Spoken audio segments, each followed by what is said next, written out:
Most powerful Indians జాబితాలో top 100 లిస్టులో CM Revanth Reddy చోటు సంపాదించారు. తన పనితీరుతో గతంలో ఉన్న ర్యాంకును మెరుగుపరుచుకున్నారు. తనదైన మార్క్ పాలన చూపిస్తూ ది ఇండియన్ ఎక్స్ప్రెస్ 2025 సంవత్సరానికి రిలీజ్ చేసిన మోస్ట్ పవర్ఫుల్ లిస్టులో నిలిచారు. ఈసారి రిలీజ్ చేసిన లిస్టులో తెలుగు రాష్ట్రాల నుంచి కేవలం 5గురికి మాత్రమే చోటు దక్కింది. 2025 సంవత్సరానికి గాను ది ఇండియన్ ఎక్స్ప్రెస్ అత్యంత శక్తివంతులైన 100 మంది ప్రముఖుల జాబితాను విడుదల చేసింది. ఈ జాబితాలో సీఎం రేవంత్ రెడ్డి 28వ స్థానంలో నిలిచారు. గతేడాది నివేదికలో 38వ స్థానంలో ఉన్న ఆయన ఈసారి 10 ర్యాంకులు మెరుగుపడి 28వ స్థానాన్ని దక్కించుకున్నారు. 2021లో టీపీసీసీ చీఫ్గా నియమితులైన తర్వాత పార్టీలో అసంతృప్తిని ఎదుర్కోవడంతో పాటు వర్గపోరుతో కూడిన కాంగ్రెస్ పార్టీని 2023 అసెంబ్లీ ఎన్నికల్లో అద్భుత విజయం వైపు నడిపించారని నివేదిక పేర్కొంది. కేసీఆర్ నేతృత్వంలోని బీఆర్ఎస్ ను ఓడించి ఆ పార్టీకి షాక్ ఇచ్చారని నివేదికలో పేర్కొన్నారు. కాంగ్రెస్ పార్టీలో రేవంత్ రెడ్డి బయటి వ్యక్తి అని కనిపించినప్పటికీ ఆ విమర్శలన్నింటినీ దాటుకుని పార్టీని విజయతీరం వైపు నడిపినట్లు ఈ రిపోర్ట్ తెలిపింది.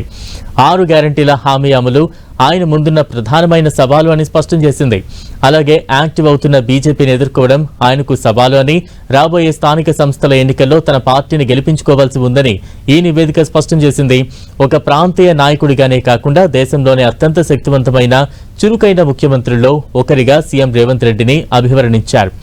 రైతు కుటుంబాలకు 21,000 కోట్ల రూపాయల రుణమాఫీ చేయడం, క్వింటాల్ ధాన్యానికి 500 రూపాయలు బోనస్ ఇవ్వడం, మహిళా స్వయం సహాయక సంఘాలకు సోలార్ పవర్ ప్లాంట్లు, పెట్రోల్ బంక్లు, ప్రీమియం రిటైల్ స్టోర్ల వంటి వ్యాపార అవకాశాలను కల్పించడం, యువతను నిపుణులుగా తీర్చిదిద్దే యంగ్ ఇండియా స్కిల్ యూనివర్సిటీ ఏర్పాటు, ట్రాఫిక్ పోలీస్ విభాగంలో ట్రాన్స్జెండర్ల నియామకం వంటి అనేక విధానపరమైన వినూత్న నిర్ణయాలను దేశవ్యాప్తంగా ముఖ్యమంత్రి రేవంత్ రెడ్డికి ప్రజాదరణ పెరగడానికి కారణమయ్యాయని రిపోర్ట్ తెలిపింది.